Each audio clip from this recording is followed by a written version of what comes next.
Okay, I'm in the midst of the Battle of First Newbury. I recorded a whole bunch. Something got fucked up. Camera, SD card, I'm not sure which. I can't get the videos off of my SD card from any camera that I have. I don't know if this camera has a problem of its own or if it's just the SD card. I'm using the internal memory on it right now. What have we seen so far? You know, it's kind of a complex situation because a whole lot has happened. The initial setup had a cav wing for each side positioned up here, and it utilized, sort of a free setup type thing. Anyway, what I probably should have done was made larger cav sections up here and used open order to operate in this sort of tighter region. But instead what I chose to do was for both sides to pull their cav around using open order, because the terrain in this one is a real fucking mess. If I can recover the stuff from the SD card, I'd be able to explain why. But open order is not that bad. It just sort of makes the battle slower because and more variable, because what it comes down to is you're taking chances when you hit, whether or not you get the amount of continuations you'd expect to, and change orders the way you'd like to, all becomes all the more important because you basically go from open order to a completely broken formation very, very quickly with a single combat. And both sides basically do if they're fighting in open order. So the battle just, it doesn't progress the way you want a battle to progress. And it kind of makes sense. You don't want cav running through this shit, right? But you don't want infantry doing it either, except for the skirmishers. The heavy infantry has just as much trouble with it as anything else. So I've been kind of struggling with the terrain. The big issue was Rupert managed to destroy whoever was over here. Find who he is. Stapleton. Over very early. But most of his units ran off the map. At the same time, Byron came down with his cav, and Middleton came around with his cav. Now it's kind of fucked up because the center wing for the Royalists has a bunch of musketeers in it. There were equivalent number of musketeers attached to Middleton, but he took his wing around. The inability to sort of be completely flexible with your wings is kind of problematic. Now, I gave him those musketeers in part to give me an advantage with musketeers, but also to deal with this shit. But it doesn't really help. So in some ways, the Royalists have sort of an advantage in being able to... Oh, and I lost King Charles again, which means the Royalists have lost this battle. Okay. Anyway, in some ways, the Royalists have an advantage because they have this stuff, but I'm sending heavy infantry through there. The center, the parliamentarians have beaten up the Royalist forces pretty well. And, well, they're pushing up against the guns here. Right now, what we've gotten is a situation where the center has already gone and did not get a continuation. Over here on turn 9, there's the Royalists have a capacity to call a 4-turn break. They already did that. They did that on turn 2 or 3. I think turn 2. But it's not clear that it's a one-time event. So they might be able to do it again. And it happens if nothing's adjacent to each other, which isn't the case right now, and it hasn't been for a little while. And if nothing's in charge, and we have units that are charging right now. I'm going to continue this turn. This is kind of a completely abortive battle in terms of the video situation, because all I can give you is this sort of overview of everything that happened. I ate up whatever it is my video eats, but I don't know. The SD card's fucked up. That's all I have to say. At the very least, the SD card is definitely fucked up because it doesn't work in any of the cameras now, and I think that may have been part of why this was hooked up to run off of the internal memory before. Trying to reset the date and time every time I change batteries. That's going to be hell. Now we have Byron, who was unable to get out of charge, even though his units are in really bad shape. Now there's some kind of special case that allows you to dump yourself into rally, but I don't think it's spelled out here. Yeah, but I did not get good enough for that either. Aaron Strzok, in a lot of places, managed to use one of his beaten up units to chase one of their units off the board. The other one had a success as well, but he did not get a continuation, so he still can't rally himself. And I guess that puts me over to this colonel, who is sitting on nothing but a unit of dragoons, which I really feel like it should be able to be, especially without, a separate commander, it really should be able to be commandeered by these guys, but it's not. Rupert comes slashing down and completely intermingling these guys. I've got no idea which wing's which. There are no markers on these as to left and right wing, because the scenario allows you to set them up, how you want to proportion them. And I'll do my best to try to remember, but it's pretty confusing. And then also the charge markers. When you have two wings intermingled like this, it's just not pleasant.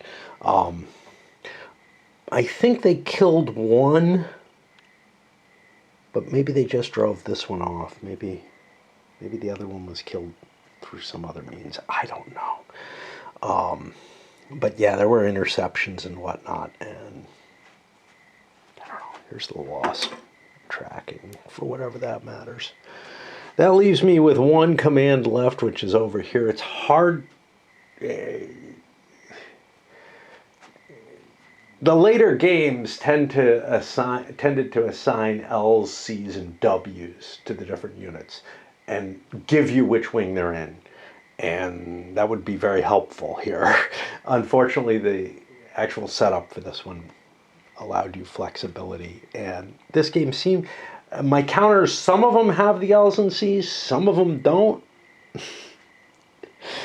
Within the same scenarios even. The center wing is up to nothing good. This guy up here in the front is really kind of stuck there. No matter what I do, I'm going to suffer all kinds of fire. I think my best answer is to just unleash some fire and hope for the best in terms of hurting things. But I mean, the Royalists have lost this battle. They should be trying to extricate themselves, I think. But that's not the way this game works. The attack up here was a total crapshoot, and the parliamentarians just won it outright with, a maximal die roll. Actually, the Royalists attacked, but it was an even shot. But here, we were able to advance after some continuations, getting ourselves in place, and knocked this unit on its knees. Of course, one of the problems with hitting units that are already formation broken is your fresh unit gets weakened. Like, this is now formation shaken, and it doesn't necessarily do anything. Now, there are advantages to it. You might end up winning the battle and charging forward and all that. But yeah, your forces really degrade as you go. I think this is end of turn, and we just have to do some cleanup. Royalists went first. Byron was forced into a charge, tried to change, couldn't, even with advantages again. One unit bounced off these light infantry. I had a +4, but it can still happen. And the other chased somebody off map. Would have destroyed him anyway, but again, big +4. Yeah, both forces are pretty beaten up here, but you know, I guess it kind of shows that, like, under certain circumstances, you could get away with making attacks you don't want to. Like, I didn't think I wanted to. I wanted to reform and everything. But, you know, if both sides are pretty beaten up, you could just keep plowing in. Now, Rupert slices down, kills one of those cav, chasing it off the map, kills an infantry, chases it off the map. Yeah. I think there's no more Rupert left, but there's a chance that he survives and just, you know, goes where he's not going to be hurt. He's also the senior commander, so he could end up replacing Fourth if Fourth disappears. We finish things up with these dragoons coming up, capturing some guns, unable to get a continuation. They would just be able to run down the line and take all those guns out. Now, they can be recaptured. But the Royalists aren't going to win the battle. It's pretty much... And given that the game ends not at nightfall, pretty sure. There's no daylight savings time or anything, but 1 p.m. We're not going to see night in England. Losing the battle really probably means losing more points because the guns will all be captured and whatnot. And who knows what else, but yeah. And I think that gets us to the end in the checks. And the leaders, the two that ran off the map, are replaced by colonels. Rupert is killed, and we're on turn 11.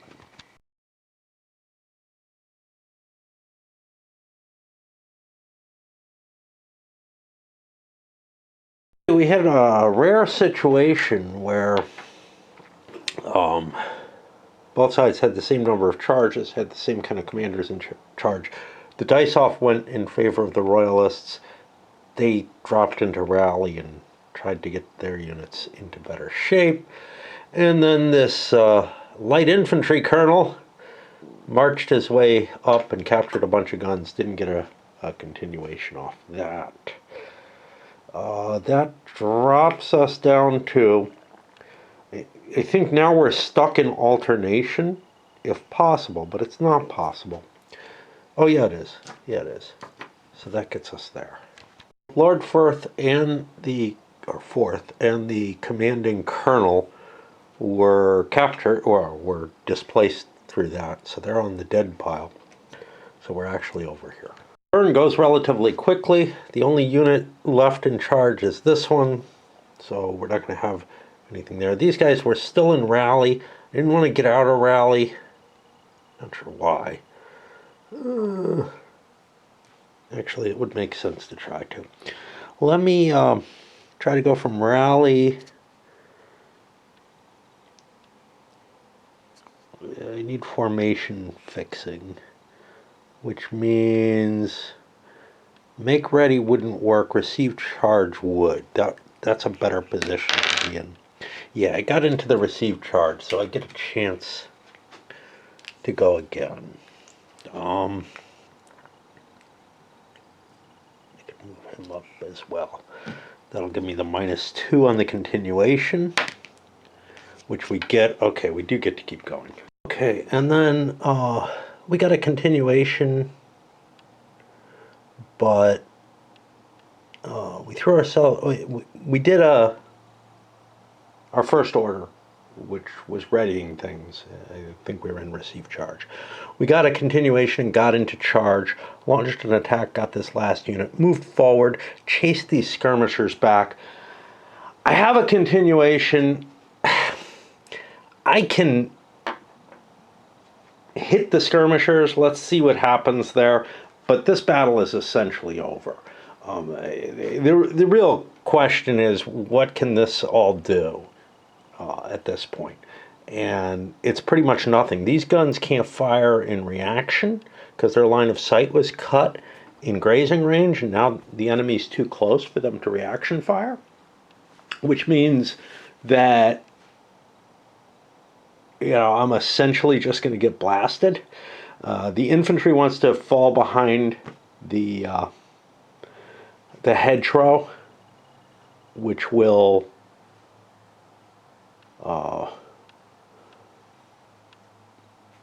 you know, that's kind of their last line of defense. They could run off the map. That's probably their best choice. So I think I'm just going to stop here and not actually play that out, because I honestly think their best choice is to leave the map at this point, by any reasonable, you know, situation considering the context. If they leave the map, maybe they'd be destroyed for victory conditions or whatever. So we're going to stop there. I'm going to count the points. But we know that the Royalists are just blasted out of the way. They've taken about as many unit losses as the Parliamentarians have, but they were outnumbered. And they lost a lot more in terms of leaders. We do want to check these leaders, see if either one survived the attack. The colonel doesn't matter. But we can see if Lord Forth comes back. And otherwise we're just scoring. Hey, he does. Okay. But I'm not going to fight out that remaining little bit of mechanism there. I'll see if I can recover the video still, but I mean, I was able to recover the third piece, and that was it. But I didn't try each piece individually, but only, like, I think that one was a very small one, but I've tried to recover other small ones and they won't transfer over. There's just something so fucked up with this memory card, it seems. With King Charles in there, the Parliamentarians have 185 points. A lot of that has to do with the artillery that they're able to capture. I didn't count this one in. They probably could get that. To 112 that the Royalists got. And as we can see, that's the previous one, we're looking at, again, a significant parliamentary victory. The Royalists have to, and look at the historical results.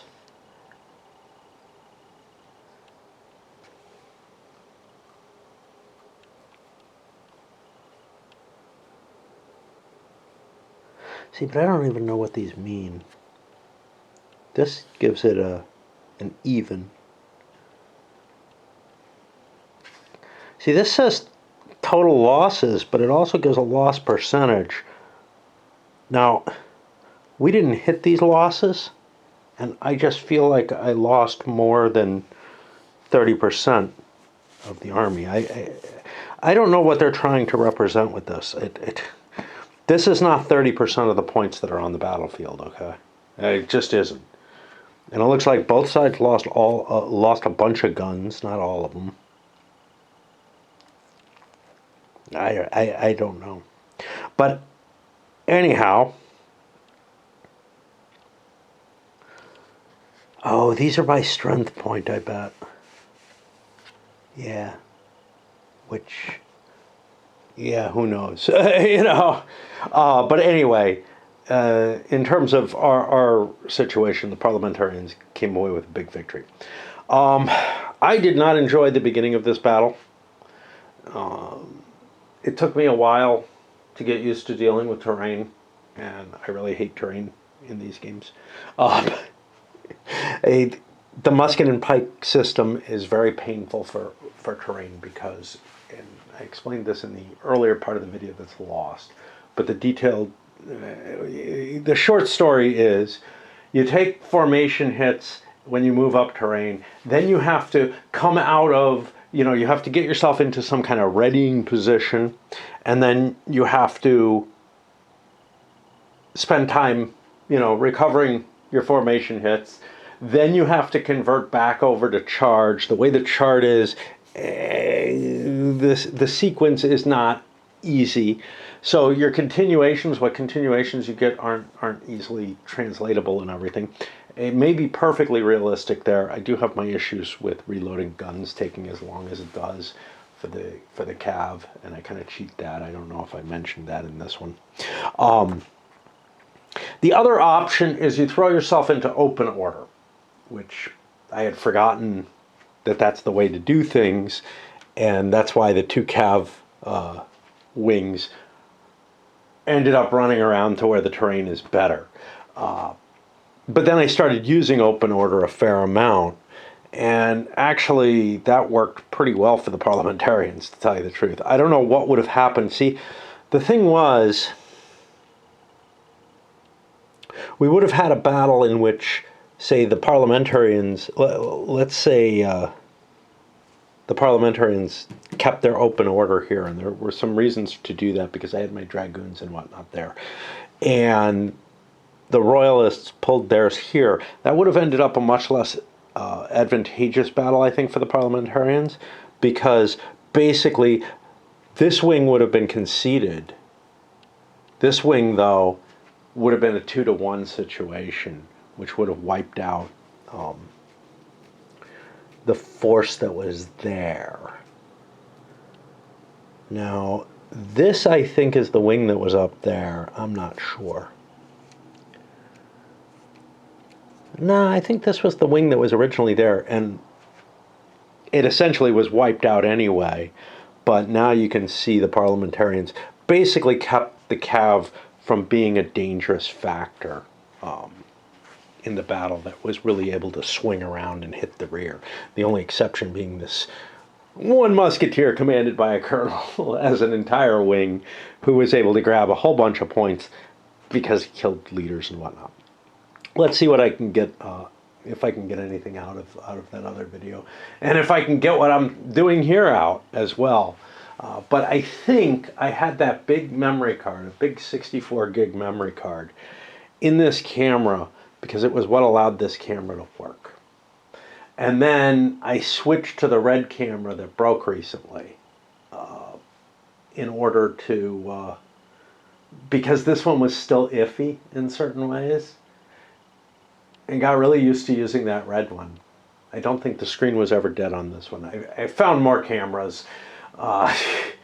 And then I found the stupid modern version of an Averio, which does not use the same memory cards and does not use the same batteries. So I would be in a really horrible position with that, and I'd have to get some kind of micro memory card for it that's more expensive and for no reason. Like, it's why I stopped buying more modern video recorders.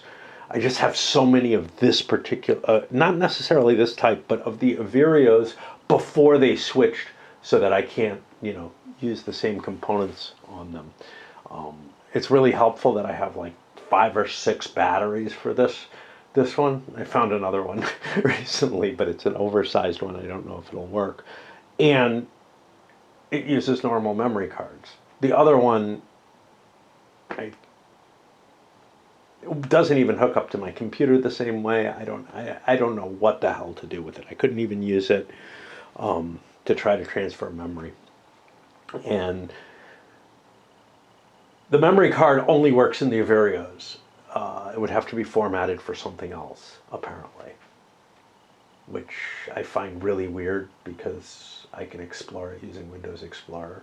So, like, wouldn't that be the normal? I don't know. But maybe the Averios are the only ones I have that, like, use a DOS-based operating system. Anyway, this one did start getting more fun, but the battle was already decided by the time I was enjoying it, and the reason it kind of got more fun is there were less pieces on the board. Musket and pike gets painful when you have too big a battle, I think. I really do.